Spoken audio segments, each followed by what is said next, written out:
Jealousy, it talks, it feels, and it's trying to get a message to you. It's telling you that you have dreams inside and they are aching to be birthed. I was able to master the art of using jealousy as a roadmap to turn my dreams into reality. And dreams becoming reality is the greatest feeling I've ever experienced. And I want you to have that same celebration. And that's why I'm also giving you 3 simple starter steps to turn your dreams into reality. Hi friends, and welcome back. And if it's your first time here, my name is Lindy Tedesco, and I help women see their potential, change their mindsets, and grow fulfilling lives. When you see a well-dressed, jewelry-clad man or woman step out of a luxury vehicle, what is your first thought? If your insides feel pricked, or you assume that they're rude or arrogant, or maybe you simply don't like them, that is jealousy trying to get a message through to you. And it's telling you that there is a dream within you to acquire increased wealth and to live a more luxurious lifestyle, but you doubt your own ability to achieve it. I can remember exactly where I was sitting when I first realized jealousy was pointing to my desire for financial increase. I was listening to a video on YouTube, and it was a man speaking about abundance and prosperity. He was dripping with wealth in his beautiful suit and gold watch, and talking about his private jet and other luxury items. At the time, my furnace was broken and it was a cold winter in New England. I had 3 babies at home that I needed to feed, and I was living paycheck to paycheck and just barely getting by. And here he is talking about his jet. It made me so angry that I could only listen for a few minutes before turning it off. But something was stirring in me, telling me don't give up so easily. So I started the video again and just got even angrier. You see, I had convinced myself that this man's circumstances provided a better opportunity for him than mine had for me, and that he inherited things that I did not have access to, and that he had good fortune fall his way and other wealthy people in his life to help him along. So I turned it off again. For days, I would go through the same process, fighting with myself about this person's message of success, until it finally hit me. I literally sat up straight and said out loud, I'm jealous. And I didn't even know this man personally. I'd never met him. I hadn't even listened to an entire message of his, and I'm hating him, and I'm assuming all these awful things about him. But I hit play again, and I kept forcing myself to sit through the entire message. The jealousy was so intense that I could barely look at the screen, but I kept at it. And then I would go on to a next message, and then another. Hour after hour, day after day, I would hit play and force myself to listen. Eventually, I would grow to love this man and expand my research with other speakers, preachers, motivational speakers, inspirational speakers. And their stories, I came to realize, were each met with great testing and difficulty, and many of them came from extreme poverty and dreadful situations that I would never want to go through. If you can relate to this personal example, then jealousy is pointing out your dream for financial increase, and it's telling you that you don't believe you can acquire it. The truth is, if you will start looking for ways to improve yourself and make yourself valuable, you can and you will increase.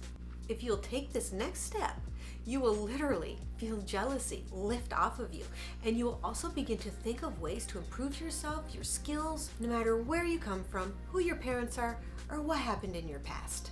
The next time you see someone stepping out of their luxury car, or maybe it's your boss or a local business owner, I want you to put a smile on your face, make eye contact, and say hello. Strike up a conversation. Ask if they would get a coffee with you, and if they would share their story with you. Tell them you want to learn, and then listen and learn. What mindset, what habits, what endurance do they have? Find out what setbacks and challenges they experienced along their way to success and overcame. When you do this, you're embracing the human and their journey instead of making them an object figure of impossibility. Respecting authority while humanizing everyone levels the playing field, because if they can do it, so can you. When you see a physically fit, beautiful woman with perfect hair and makeup, what are your first thoughts? If you roll your eyes and decide you don't like her, or tell yourself she's more privileged than you and has more time and money to work on her appearance, jealousy is trying to get another message to you. It's saying you want a healthier lifestyle and to attract more positive attention. This is going to sound kind of high school of me, but as a mature woman, I used to assume that young pretty girls, all made up, driving nice cars, were mean and spoiled. This is another admission I am not proud of, but as I recall these jealous feelings I would experience whenever I saw girls like this, I think of two specific young ladies. I knew they were financially secure and had a lifestyle that I envied, but I thought those two girls were snobs and catty, and I had never even had a conversation with either of them. I was just reliving high school trauma and insecurities. And seriously, ladies, we can take these high school behaviors and hurts to our graves if we don't face them and get over those old mindsets. Anyway, through various circumstances, I was in a position where I was able to spend time with these two young girls and their family, and I realized that the only snob and catty woman in the room was me. You see, these young ladies and their parents were absolutely lovely. They were smart, diligent, and beautiful because they took care of themselves and they did the required work. This humbling experience changed the way I approached women. Now I try to get closer to people who appear more advanced to me in one way or another so I can learn how they're making good things happen. The bottom line is, no matter your finances, your status, etc., anyone can do the work of creating a healthy and attractive lifestyle, and it doesn't take a boatload of money to do it. Even the pretty, younger, well-dressed girls with wealthier parents are moving their bodies and choosing foods that serve their goals and educating themselves.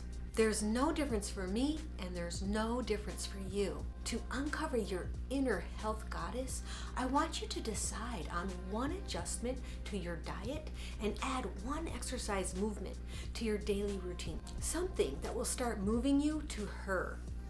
Do this consistently for 1 month, then add to it. For example, replace sugary snacks with a protein fruit smoothie. And when you first get up in the morning, do 5 to 10 push-ups just once a day for an entire month. The final hidden dream I had is similar to the previous one, but it has its own unique angle.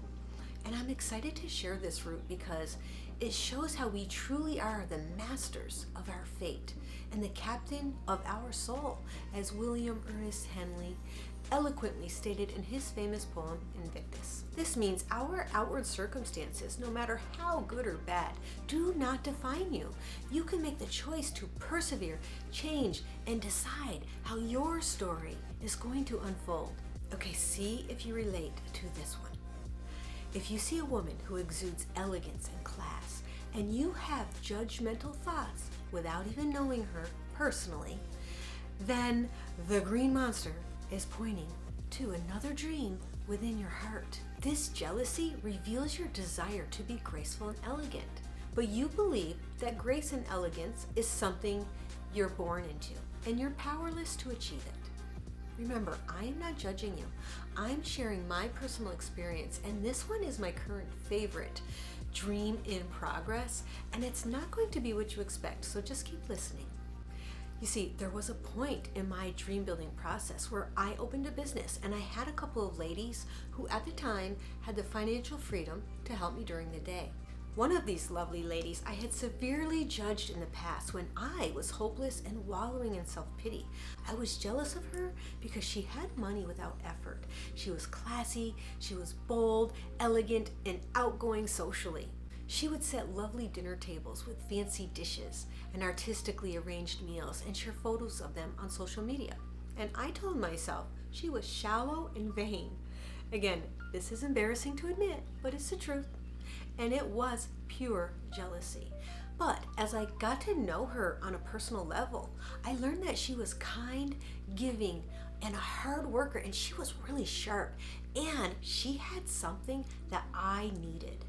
To this day, I'm not sure if she is aware of how much she taught me just from being able to observe how she thought and acted on a daily basis. In fact, she ended up being a key figure in saving my previously miserable life.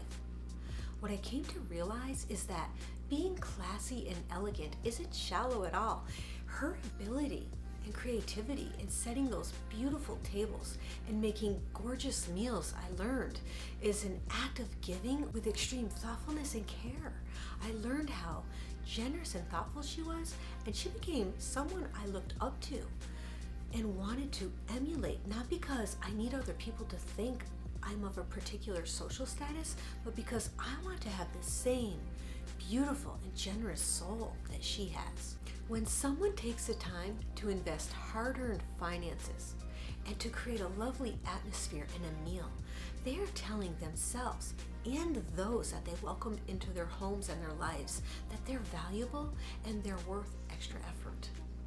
Class and elegance is a beautiful offering that we can bestow on others. But that's not even the biggest takeaway. The biggest takeaway is that being classy and elegant is not a birthright like I used to believe. It's a choice. And that means anyone can improve and beautify their soul with class and elegance. Here's how you're going to begin your classy and elegant life. You will have to start by throwing off that lie that you are pigeonholed into a specific class because of your past, your parents, or your finances.